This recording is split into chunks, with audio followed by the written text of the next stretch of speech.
तो आज की क्लास है फेसबुक एड्स से रिलेटेड, जिसमें मैक्सिमम पार्ट तो हमारा प्रैक्टिकल पार्ट ही रहेगा, जिसमें हम कैंपेन बनाना सीखेंगे और ऑडियंस कैसे टारगेट करते हैं वो सब सीखेंगे। और शुरू में थोड़ा सा थ्योरेटिकल है, तो ये सब कंटेंट होने वाला है जो हम पढ़ने वाले हैं आज। सबसे पहले फेसबुक एड्स का थोड़ा सा इंट्रोडक्शन, फिर एक एड कैंपेन कैसे सेटअप करते हैं वो सब, उसमें बजट कैसे देते हैं, उसको ऑप्टिमाइज कैसे करते हैं, देन रीटारगेटिंग। उसके बाद कुछ स्पेशल टेक्निक्स बताऊंगा, जिस मतलब कैसे कैसे कैंपेन सेटअप करने के अलग अलग तरीके होते हैं। तो सबसे पहले इंट्रोडक्शन इंट्रोडक्शन फेसबुक एड्स के बारे में थोड़ा बहुत तो आपको पता ही होगा कि पेड एडवर्टाइजमेंट प्लेटफॉर्म है, जो कि फेसबुक पहले फेसबुक के उसमें था, अब मेटा इसका एड कंपनी है, जिसके अंदर फेसबुक और इंस्टाग्राम सब अलग अलग कंपनीज आती हैं।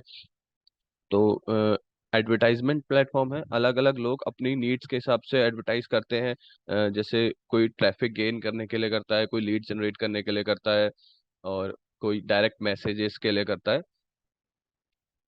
ये इंस्टाग्राम और फेसबुक दोनों एक ही जो प्लेटफॉर्म है मेटा एड्स मैनेजर, उसके द्वारा दोनों ही मतलब एक कैंपेन बना के हम दोनों में ऐड चला सकते हैं, इंस्टाग्राम में भी फेसबुक में भी। तो अपने ऑब्जेक्टिव को पहले आइडेंटिफाई करना है कि हमें किसके लिए ऐड चलाना है। हमें लीड जनरेशन करना है, या फिर हमें सेल्स करना है, या फिर वेबसाइट पे ट्रैफिक लेके जाना है। जैसा भी जिसको भी जो सही लगे वो पहले आइडेंटिफाई करना है, उसी के हिसाब से हम कैंपेन आगे बनाएंगे।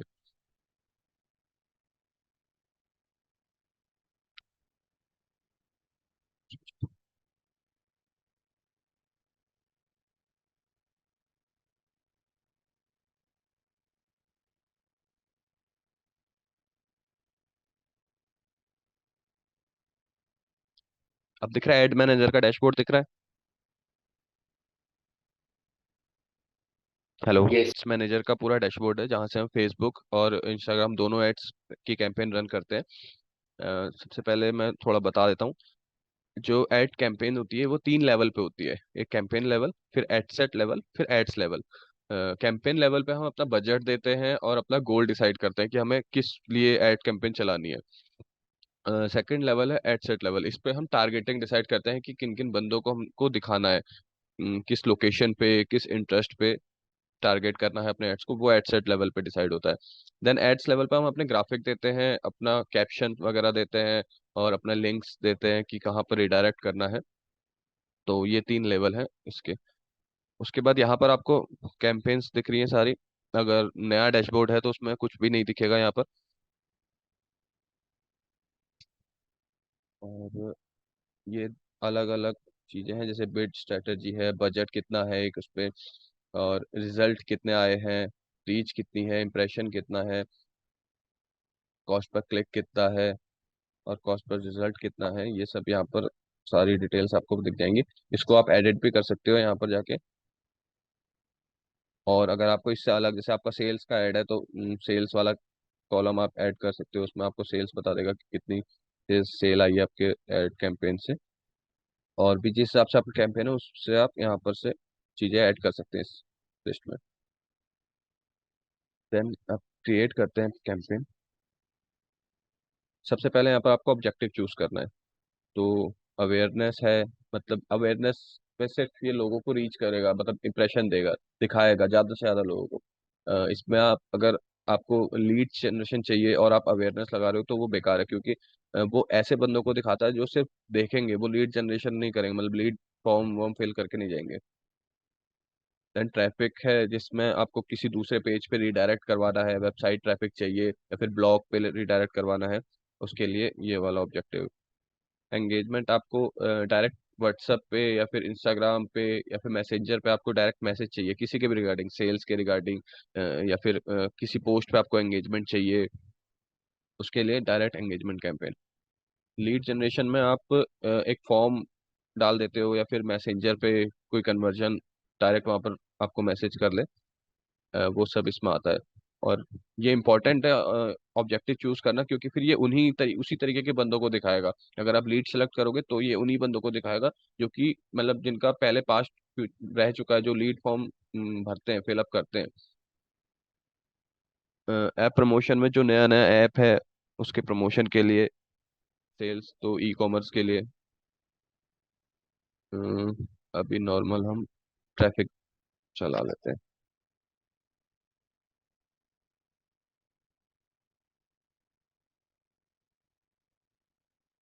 तो अभी हम हैं कैंपेन लेवल पे।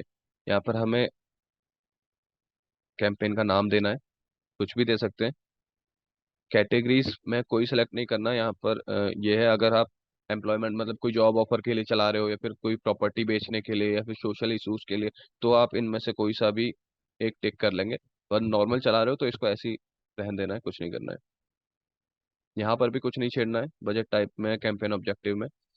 और ए बी टेस्टिंग अगर आपको करनी है तो यहाँ पर ऑन कर लो, नहीं करनी तो ऐसे ही छोड़ दो। ए बी टेस्टिंग मतलब हम दो अलग अलग कैंपेन्स या एडसेट्स को बनाते हैं, जिसमें दोनों एक साथ रन होते हैं, फिर दोनों का कंपैरिजन होता है कि इसकी ऑडियंस ने अच्छा परफॉर्मेंस किया या इसकी ऑडियंस ने अच्छा परफॉर्मेंस किया। ये एक नया ऑप्शन आया है फेसबुक पे, जो पहले नहीं था, एडवांटेज कैंपेन बजट का। इसमें क्या है कि इनको बजट देते हो, और जो एट सेट लेवल पे बजट देने वाली चीजें वो अलग है। अगर ये ऑन करेंगे तो हम यहीं पर बजट मांग लेगा, मतलब एक कैंपेन को हमने बजट दे दिया, उसके बाद वो अपने आप ही अलग अलग एड सेट जो हमने उसके अंदर बनाए हैं अपने आप ही उनको डिस्ट्रीब्यूट करेगा। जो ऐड अच्छा चल रहा होगा उसको अच्छा बजट देगा, जो ऐड नहीं चल रहा होगा उसको बजट कम देगा। तो अलग अलग हिसाब से जैसे जिसकी प्रेफरेंस रहती है वो सेलेक्ट करता है। दोनों ही आप ट्राई करके देख लो, जिसमें आपका रिजल्ट अच्छा आ रहा है आप फिर वो चलाओ। इसमें हमने अगर यहाँ पर ऑन कर दिया तो यहीं पर बजट मांग लेगा। अगर हम देते हैं यहाँ पर 1,000 रुपये हमने दे दिए, देन ये अपने हिसाब से आगे डिस्ट्रीब्यूट कर देगा। अगर यहाँ पर हम बंद करके इसको नेक्स्ट करेंगे, यहाँ पर फिर हम कन्वर्जन का लोकेशन सेट कर देंगे कि हमको रीडायरेक्ट कहाँ पर करवाना है, वो वेबसाइट पे करवाना है, किसी ऐप पे करवाना है, मैसेंजर पे करवाना है, व्हाट्सएप पे करवाना है, या डायरेक्ट कॉल करवानी है।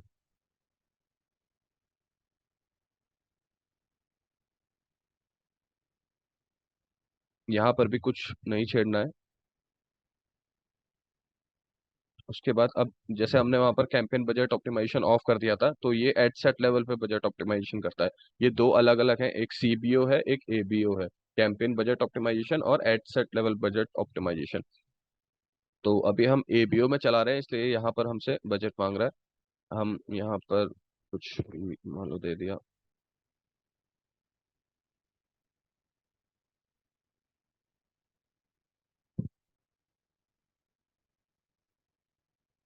उसके बाद अगर आपको शेड्यूल करना है कि इतनी डेट से इतनी डेट तक चलाएं हम, तो फिर यहाँ पर आप सेट एंड डेट करके दूसरी डेट सेलेक्ट कर सकते हो।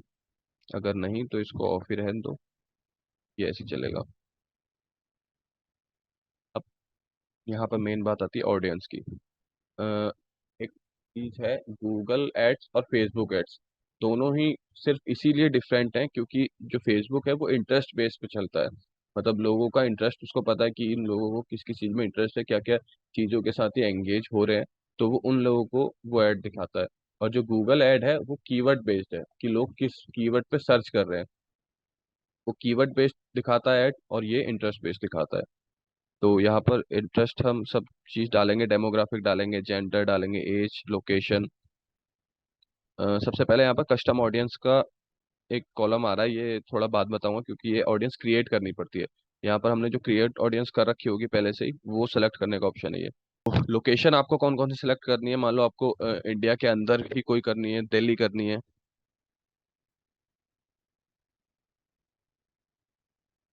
आपकी दिल्ली हो गई, मान लो आपको गुजरात।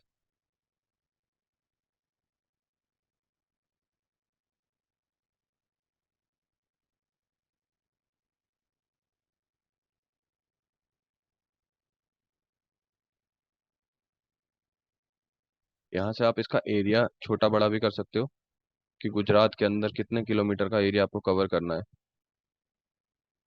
नीचे मैप पे आपको दिखा देगा जो जो स्टेट्स या कंट्रीज आपने सेलेक्ट कर लिए, वो सब पे मैप का ये एरो निशान आ जाएगा। तो ऐसे ही अलग अलग यहाँ से हम कर सकते हैं।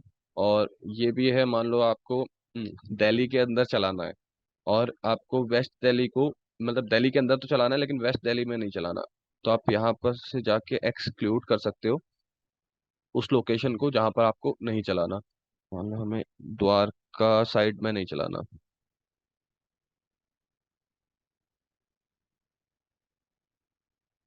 तो ये एरिया जो है एक्सक्लूड हो गया, मतलब इस एरिया में नहीं दिखाएगा, बाकी पूरी दिल्ली को दिखाएगा। तो ऐसी चीज जिस एरिया में आपको नहीं दिखाना उसको आप एक्सक्लूड कर सकते हो यहाँ से। देन एज का है।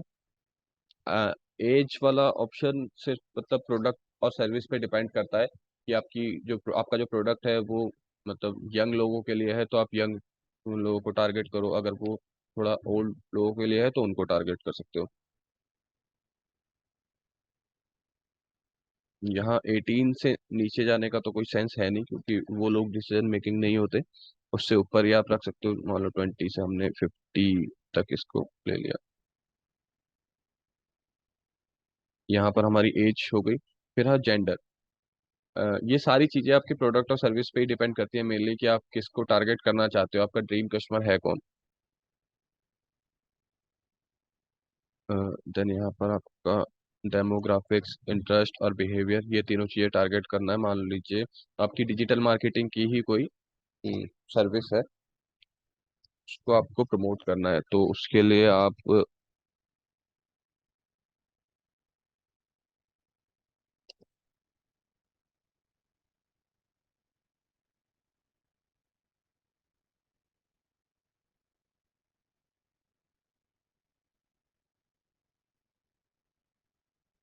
यहाँ पर लेफ्ट साइड, वो सॉरी राइट साइड में आपको दिख रहा होगा बिहेवियर लिखा हुआ है, जॉब टाइटल लिखा हुआ है और एम्प्लॉयर लिखा हुआ है।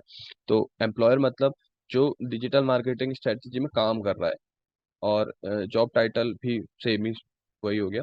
और बिहेवियर है इनके जो डिजिटल एक्टिविटीज में, कैनवस गेमिंग में ये सारे गेम्स वगैरह खेल रहे हैं, जो स्पोर्ट पेज एडमिन्स हैं, जो रिटेल पेज एडमिन्स हैं, तो इन सबसे तो कोई मतलब नहीं है। और इन लोगों को जो जॉब टाइटल और एम्प्लॉयर है इनको भी हमको दिखा के कोई फायदा नहीं है, तो इनको हम एक्सक्लूड कर देंगे इसमें से बाद में। और आपको दिखाना जैसे डॉक्टर्स को है, टीचर्स को है, तो उनको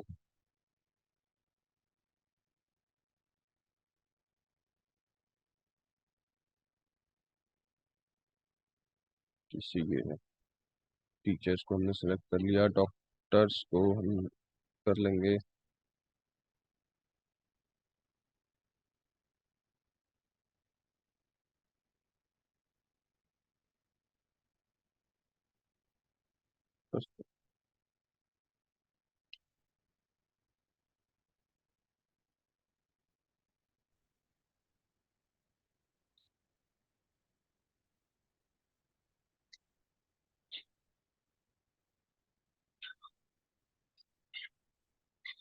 ये health care and medical services जिनका डेमोग्राफिक्स है, तो उनको भी हम यहाँ पर टारगेट कर सकते हैं। उसके बाद आपने मान लो यहाँ पर तीन चार अलग अलग जिसको आपको टारगेट करना है उसको टारगेट कर लिया।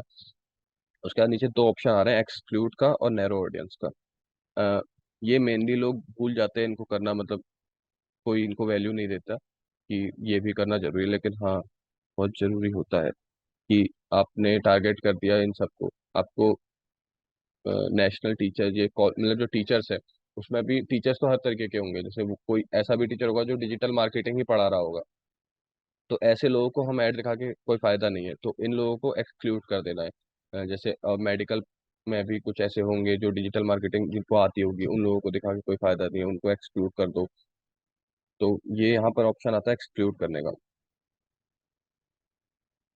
इसमें ज़्यादातर आते नहीं है, तो सर्च करना पड़ेगा आपको किसको एक्सक्लूड करना है।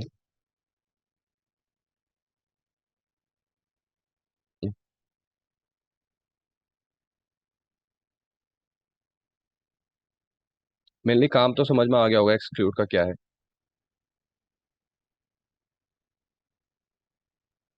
हेलो। हाँ। हाँ जी, हाँ जी। ठीक है सर। और नैरो ऑडियंस का समझा देता हूँ। नैरो ऑडियंस में है कि हम मान लीजिए हमने एक डाला टीचर, तो टीचर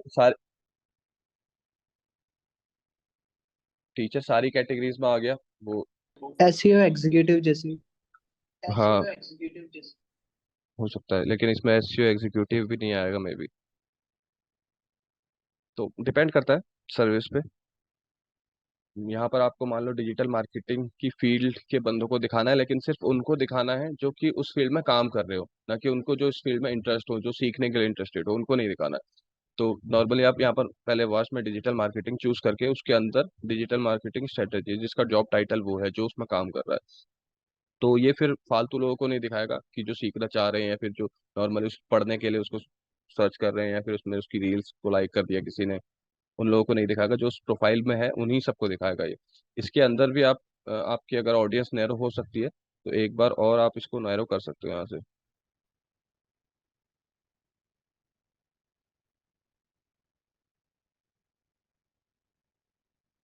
यहाँ पर एक और ऑप्शन आ गया कि इसके अंदर भी एक और। तो ये दो ऑप्शन है, नैरो ऑडियंस का और एक्सक्लूड का। नैरो ऑडियंस तो इतना ज़्यादा मेनली काम नहीं आता, लेकिन एक्सक्लूड का तो मतलब काम आता ही है। उसके बाद यहाँ से सेव भी कर सकते हो इस ऑडियंस को, अगर आपको मतलब दो तीन अलग अलग कैंपेन्स में सेम ऑडियंस चाहिए और आप बार बार जाके ना बनाओ, तो यहाँ से सेव कर लो, इसको एक नाम दे दो।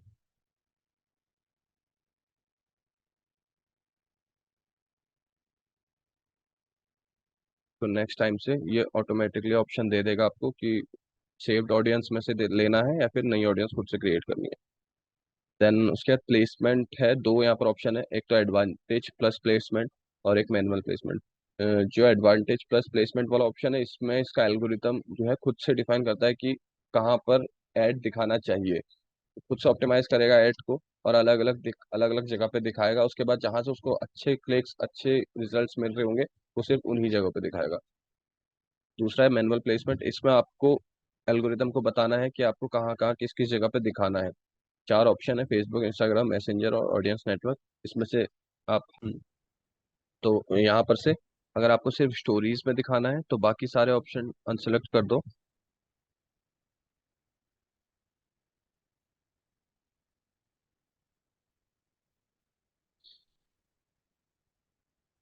तो सिर्फ ये स्टोरीज में और रील्स में, इन्हीं दो चीजों में दिखाएगा और कहीं नहीं दिखाएगा। तो यहाँ पर हमने अपनी ऑडियंस सेलेक्ट कर ली, हमने ये देख लिया कि किस किस जगह पे हमको एड्स दिखाने हैं, और लोकेशन वगैरह सेलेक्ट कर ली, एज दे दिया उसको कि इतने से इतने तक दिखाना है लोकेशन, और एक्सक्लूड भी कर दिया कि इन इन लोगों को नहीं दिखाना है, बजट दे दिया। अब हम आते हैं ऐड लेवल पे, जहाँ पर हमको अपना क्रिएटिव देना है और उसका टेक्स्ट वगैरह लिखना है ऊपर। ऐड का नाम दे देंगे। उसके बाद अगर आपका कैटलॉग पहले से बना हुआ है, मान लो आप सेल्स वाला ऐड चला रहे हो और आपने कॉमर्स मैनेजर पे अपना पूरा कैटलॉग बना रखा है, तो यहाँ से वो उठाने का ऑप्शन आ जाता है। अभी हम मैनुअल अपलोड करेंगे और इसमें नीचे फिर फॉर्मेट है कि कैसा ऐड आपको दिखाना है, सिंगल इमेज और वीडियो दिखाना है, कैरोसेल दिखाना है या कलेक्शन दिखाना है, जिसमें अलग अलग मतलब ग्रुप ऑफ आइटम्स एक साथ दिख जाएं। तो सिंगल इमेज और वीडियो ही फिलहाल के लिए।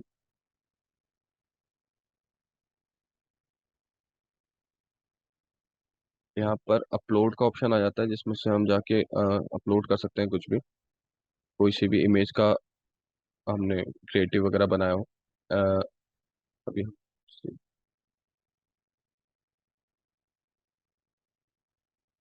देखो, हमने वहाँ पर पहले सेलेक्ट किया था स्टोरीज और रील्स, लेकिन हमने जो क्रिएटिव सेलेक्ट कर लिया वो 1080 इंटू 1080 वाला कर लिया। तो ये ऊपर और नीचे इसने स्पेस खाली छोड़ दिया। इसलिए पहले से ये डिसाइड करके रखना है कि हमें किस कैटेगरी में किस जगह पे ऐड वो शो करना है, उसी हिसाब से आपको क्रिएटिव या वीडियोस वगैरह बना के रखनी है।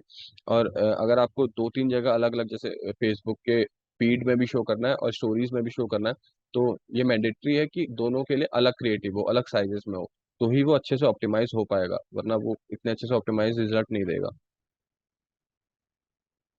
अभी फिलहाल के लिए हम ऐसे ही ले लेते हैं इसको।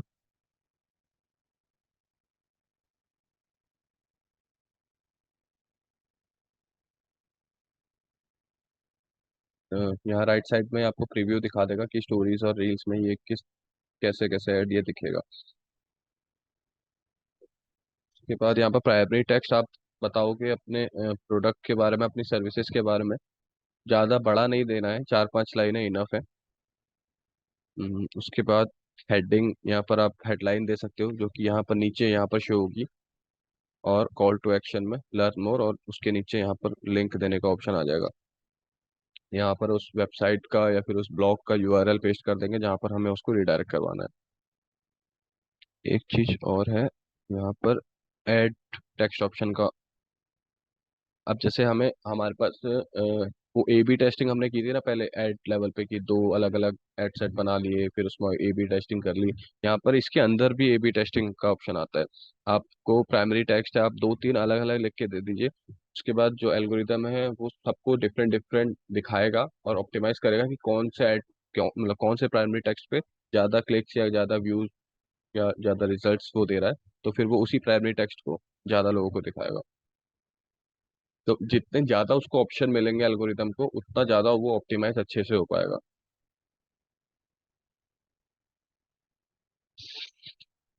ये तो इतना ही था। हमने कैंपेन सेटअप कर ली, हमने एड सेट सेटअप कर लिया, फिर हमने एड सेटअप कर लिया। इसमें दो तीन चीजें इंपॉर्टेंट है। जैसे कि अगर आप कन्वर्जन वाला कोई भी ऐड चला रहे हो, तो ये इंपॉर्टेंट है कि कन्वर्जन ट्रैकिंग, जैसे इसका गूगल, इसका फेसबुक फेसबुक पिक्सल करके एक कन्वर्जन का कोड होता है, वो आपकी वेबसाइट पे लगा हो या फिर ब्लॉग जहाँ पर आप रिडायरेक्ट करा रहे हो वहाँ पर लगा हो।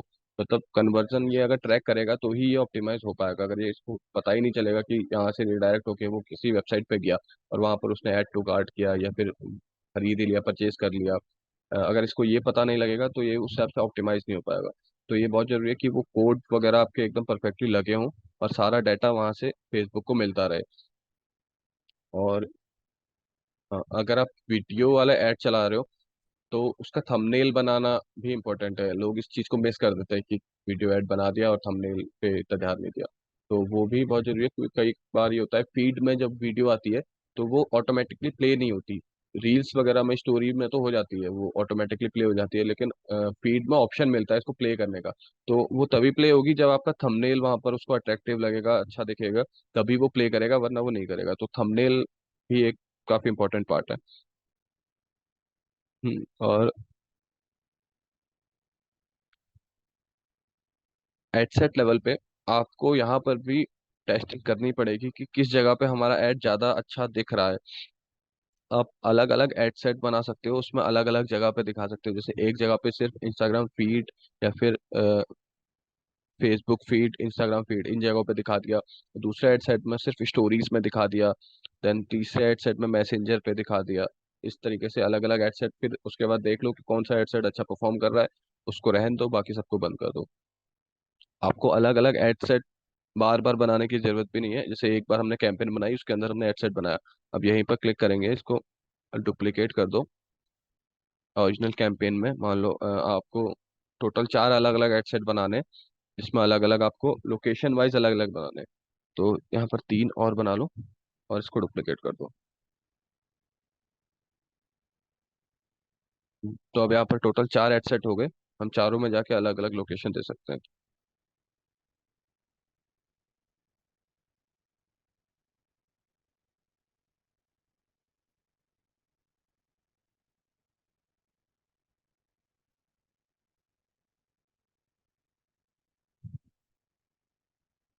यहाँ पर हमने दिल्ली दे दी। और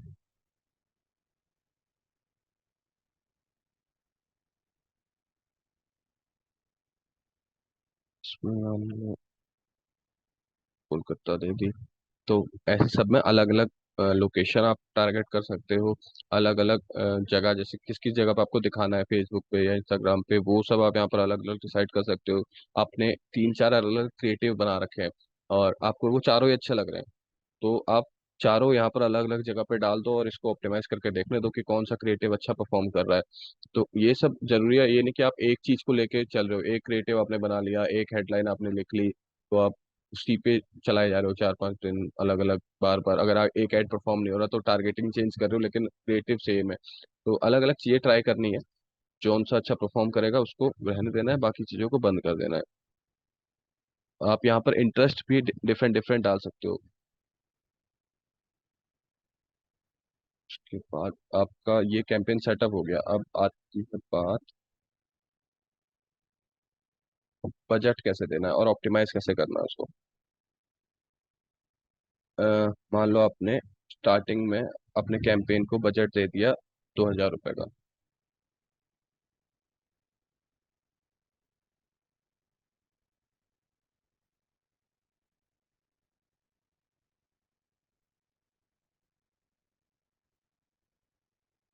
CPU ऑन करके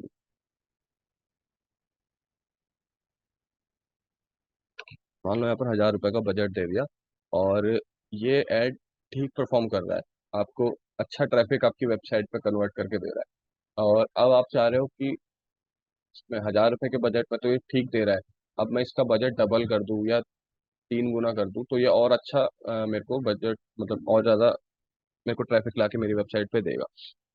तो एकदम से अगर आप 3,000 कर दोगे तो वो पूरा डगमगा जाएगा और कुछ भी परफॉर्म करके नहीं देगा। और उसको ऑप्टिमाइज होने के लिए भी धीरे धीरे बजट बढ़ाना है।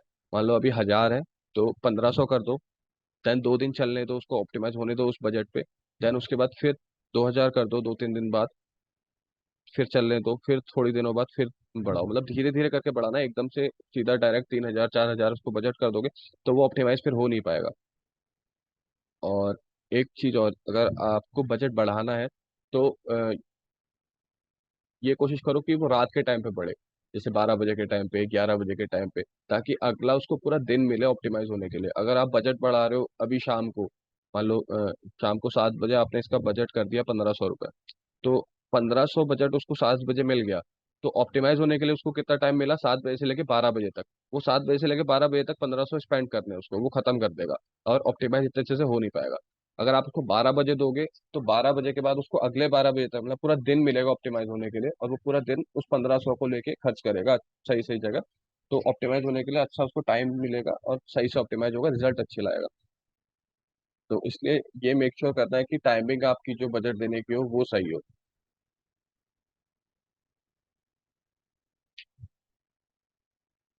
ऑप्टिमाइजेशन हो गया, और बजट कैसे देना है ये हो गया। आपको कैंपेन लेवल पे भी और एड सेट लेवल पे भी, दोनों दोनों जगह सेम यही करना है। एक साथ बजट मतलब इतना ज़्यादा नहीं बढ़ाना है, धीरे धीरे करके ही बढ़ाना है। और एक ऑप्शन और है, जैसे मान लो आपको अगर डबल भी करना है बजट, आपको 1,000 से 2,000 करना है मान लो, तो आप क्या करो, आपने एक एड सेट ये बना रखा है।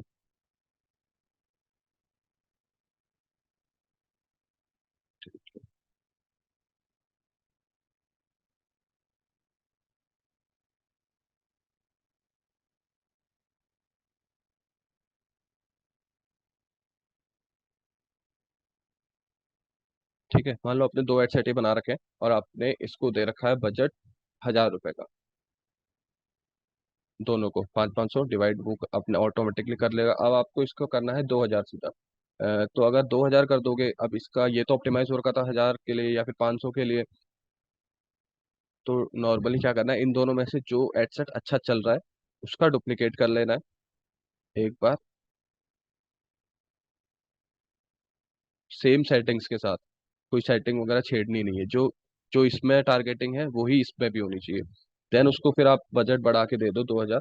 तो क्योंकि दोनों एडसेट सेम है, उसी का डुप्लीकेट ये हो रखा है, तो वो ऑटोमेटिकली जितना बजट उसको दे रहा था उतना बजट इसको भी देगा, और वो 2,000 जो आपने बढ़ाया है बजट वो अरेंज हो जाएगा दोनों जगह। तो आप करना है, आप करते हैं रिटारगेटिंग। मान लो आपने कोई सेल्स वाला ऐड चलाया, उसमें कुछ लोगों ने खरीदा और कुछ लोगों ने ऐड टू कार्ट करके छोड़ दिया। तो ऐड टू कार्ट जिसने करा वो इंटरेस्टेड तो थे उसमें, मे बी सम रीजन की वजह से उनने वो उस टाइम नहीं खरीदा, तो उनको अगर छोड़ देंगे तो वेस्ट हो जाएगा वो। इसलिए उनको रिटारगेट करेंगे, बार बार बार बार दिखाएंगे वही ऐड, ताकि आगे इन फ्यूचर वो खरीद ले, वो कन्वर्ट हो जाए।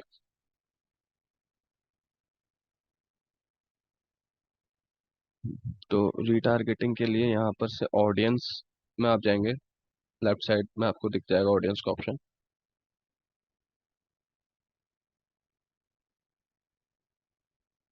यहाँ पर क्रिएट कस्टम ऑडियंस, दो ऑप्शन है, एक कस्टम ऑडियंस है, एक लुक अलाइक ऑडियंस है। सेव्ड ऑडियंस तो वही है जो हमने वहाँ पर सेव की थी। कस्टम ऑडियंस, पहले हम कस्टम ऑडियंस बनाएंगे फिर उसके बाद लुक अलाइक बनाएंगे। तो ईयर सोर्स क्या है आपका, वेबसाइट, मान लो आपने कन्वर्जन ट्रैकिंग वाला वो कोड लगा रखा है, वेबसाइट से इसको पूरा डाटा मिला कि हाँ इस बंदे ने ऐड टू कार्ट करके छोड़ दिया, इस बंदे ने परचेज कर लिया।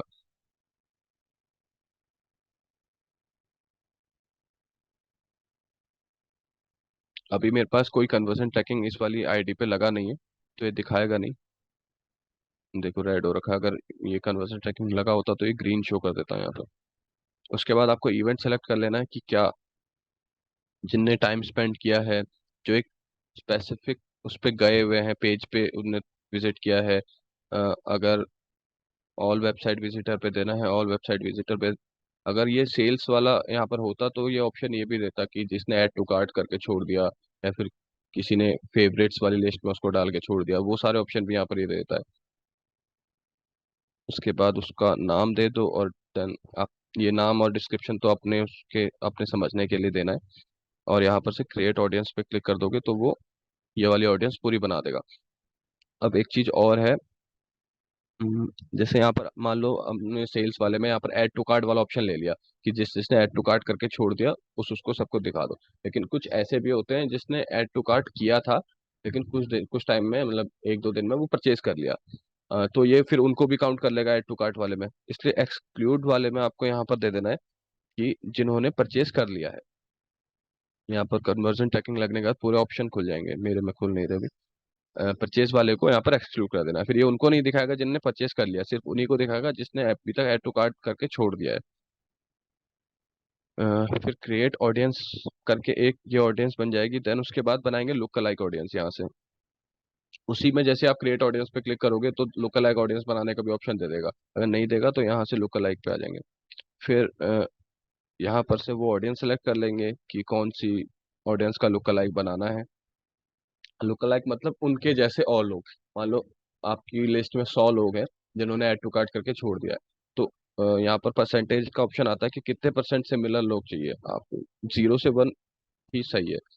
0 से 1% मतलब इनके उन्हीं के जैसे और लोग। मान लो उनके इंटरेस्ट के बेस पे ये जज करता है, उनके बिहेवियर के बेस पे जज करता है, उनकी जॉब प्रोफाइल के बेस पे जज करेगा, और उन्हीं के जैसे और लोगों को भी दिखाएगा, जिससे और ज्यादा सेल होने के चांसेस बढ़ जाएंगे।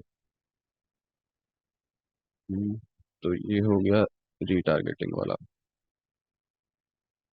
कैंपेन वगैरह सब सेम सेटअप होती है रीटारगेटिंग के लिए भी। आपको बस यहाँ पर ऑडियंस बना लेनी है, और जब कैंपेन पे आपको ऑडियंस सेलेक्ट करने का ऊपर ऑप्शन देता है, वहां से आपको वो वाली ऑडियंस सेलेक्ट कर लेनी है नाम रख के।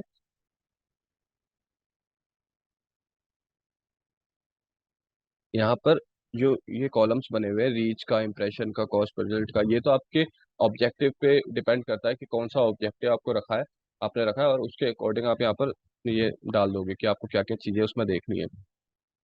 तो कुछ चीजें मेन जो सब में होती है वो है, एक है क्लिक थ्रू रेट, CTR। अगर आपका CTR कम ज्यादा, तो ऐसा कोई फिक्स्ड एक नंबर नहीं है कि इससे कम या इससे ज्यादा हो तो वो अच्छा है या बुरा है। वो डिपेंड करता है आपकी प्रोडक्ट के प्राइस पे डिपेंड करता है, और आपकी सर्विस कैसी है उस पर डिपेंड करता है। सबके लिए डिफरेंट डिफरेंट है। तो आप बना के देख लो, और 3 4 अलग अलग कैंपेन बना के देखो, देन आप फिर जज कर सकते हो। आपको आइडिया लग जाएगा कि हाँ, इतने परसेंट से ऊपर अगर आ रहा है मेरा क्लिक थ्रू रेट तो ये अच्छा है मेरे लिए, इतने परसेंट से नीचे आ रहा है तो ये मेरे लिए बेकार है। तो वो तो आपको खुद ही पता लगेगा। मतलब क्लिक थ्रू रेट अच्छा होना मतलब आपका क्रिएटिव पे पूरा मेन जाता है। क्रिएटिव कैसा है, हेडलाइन कैसी है, और ऊपर डिस्क्रिप्शन वगैरह कैसा दिया हुआ है। CTR मतलब कितने लोगों को इम्प्रेशन किया, उसमें से कितने लोगों ने क्लिक किया, उसका पूरा परसेंटेज जो होता है वो CTR होता है, क्लिक थ्रू रेट होता है। अगर इम्प्रेशन ज्यादा लोगों को किया और उस पर क्लिक कम लोगों ने किया, तो मतलब सही सी बात है कि वो या फिर क्रिएटिव में कुछ दिक्कत है, या फिर आपकी हेडलाइंस वगैरह इतनी एंगेजिंग नहीं है। तो उन चीज़ों को आप वहाँ से सही करो। दूसरा, अगर आपके सब कुछ अच्छा है, CTR भी अच्छा है, और इम्प्रेशन भी अच्छा आ रहा है, क्लिक्स भी लोग कर रहे हैं, और पेज पे भी जा रहे हैं जिस पेज पे आप रिडायरेक्ट कर रहे हो, लेकिन वहां पर सेल नहीं आ रही है, तो फिर आपको वो पेज ऑप्टिमाइज करना पड़ेगा अच्छे से, जिस पेज पे आप रिडायरेक्ट करवा रहे हो। मे बी वहाँ कोई ऐसा इशू है जिसकी वजह से वो परचेज नहीं कर रहे हैं, या उनको वहां पर वो चीज़ एंगेजिंग नहीं लग रही है। तो ये कुछ चीजें हैं जो एकदम मतलब देखनी पड़ती है। और बार बार, यानी कि एक बार आपने सेट कर दिया और छोड़ दिया, इन चीज़ों को बार बार एनालाइज करना पड़ेगा कि कौन से उसमें अच्छा आ रहा है, कौन से उसमें नहीं आ रहा है। देन मैं आपको एक वो बताने वाला था, स्पेशल टेक्निक कैंपेन सेट करने की। ये सिंपल सी चीज है, लेकिन बहुत मिस कर देते हैं लोग। जैसे हम एड सेट लेवल पे यहाँ पर आए और हमने यहाँ पर टारगेटिंग करनी है, इंटरेस्ट वगैरह हमने देना है। तो लोग क्या करते हैं, पहले मैं भी ऐसे ही करता था अपने स्टार्टिंग फेज में। तो इसी पे एक ही एड सेट में मान लो उनको, उनके पास इंटरेस्ट उनके हैं 5 से 6, उनको इंटरेस्ट है जिस पे उनको टारगेटिंग करनी है, तो वो एक ही एड सेट पे 5 से 6 दे देंगे। इसी में 5 से 6 इंटरेस्ट डाल के वो कैंपेन रन कर देंगे। लेकिन ये जो है ठीक तरीका नहीं है। आपके पास 5 से 6 अलग अलग इंटरेस्ट हैं, आप एक एक एड सेट दो, उसमें एक इंटरेस्ट डाल दो। मान लो मार्केटिंग से रिलेटेड ही मेरे पास 5 से 6 यहाँ पर अलग अलग इंटरेस्ट ये शो कर देगा। जैसे डिजिटल मार्केटिंग हो गया, मार्केटिंग स्ट्रेटजी हो गया, ईमेल मार्केटिंग, एफिलिएट मार्केटिंग, ये सब मार्केट डिजिटल मार्केटिंग के ही रिलेटेड है। अगर मैं सारे एक साथ डाल दूंगा तो ये उतनी अच्छे से ऑप्टिमाइज नहीं हो पाएगा। मैं क्या करूंगा, एक मार्केटिंग का डाल दूंगा, यहाँ पर मार्केटिंग का डाल दिया, देन उसको डुप्लीकेट किया, दूसरे वाले में मैंने इसी से रिलेटेड कुछ और डाल दिया, जैसे एक में मार्केटिंग डाला।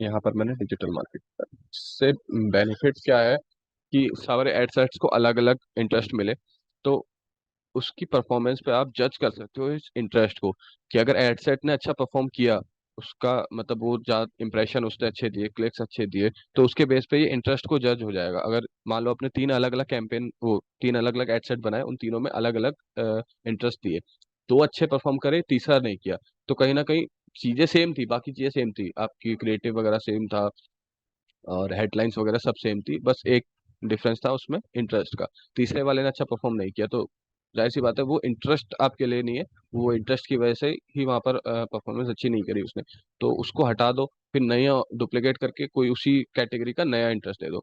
अगर आप सारे इंटरेस्ट एक ही में दोगे तो वो जज नहीं हो पाएगा कि कौन से इंटरेस्ट से अच्छी ऑडियंस आ रही है और कौन से नहीं आ रही है। तो इसीलिए अलग अलग ज़्यादा प्रेफरेबल रहेगा, अलग अलग इंटरेस्ट दो अलग अलग एडसेट्स को, और फिर जज करो कि कौन सा इंटरेस्ट अच्छा परफॉर्म कर रहा है, उसको आगे कंटिन्यू करो या फिर उसके डुप्लीकेट बना दो दो तीन और, अगर जो नहीं कर रहा परफॉर्म उसको हटा दो। तो बस ये इतना सही था, लेकिन होप सो रिजल्ट अच्छे देगा आपको। और एक चीज़ और थी, अगर कोई आपकी प्रोडक्ट या सर्विस ऐसी है जो कि यूथ के लिए है, तो मोस्ट यहाँ पर आप सिर्फ रील्स वाले में उसको ऐड दिखाओ, क्योंकि मैंने खुद भी ये करके देखा है। रील्स वाले अगर हम सिर्फ रील्स वाला देंगे ऊपर नीचे और कोई नहीं देंगे, तो कॉस्ट एक तो कम जाती है, दूसरा इससे रिजल्ट्स बहुत अच्छे आते हैं सिर्फ रील्स वाले ऐड से। ज़्यादातर लोग रील्स में ही ऐड आजकल देखते हैं, और फीड्स में मोस्टली देख लिया। ये मैसेंजर वगैरह पे और फेसबुक पे इतना नहीं, ज़्यादा इंस्टाग्राम ज़्यादा प्रेफर। तो ये फेसबुक एड्स की क्लास यहाँ पर ओवर हो गई। और अगर आपको इसी से रिलेटेड और भी सब कुछ पढ़ना है, डिजिटल मार्केटिंग से, ईमेल मार्केटिंग से रिलेटेड या एसईओ से रिलेटेड, तो हमारे पर्टिकुलर कोर्सेज हैं जो कि आपको स्क्रीन पे दिख जाएंगे उनकी डिटेल्स, और कॉन्टैक्ट पर्सन के यहाँ पर कॉन्टैक्ट नंबर और मेल आईडीज भी आपको विजिबल होगी। इन पे आप जाके कॉन्टैक्ट कर सकते हैं और उन कोर्सेज को आप परचेज कर सकते हैं। Thank you.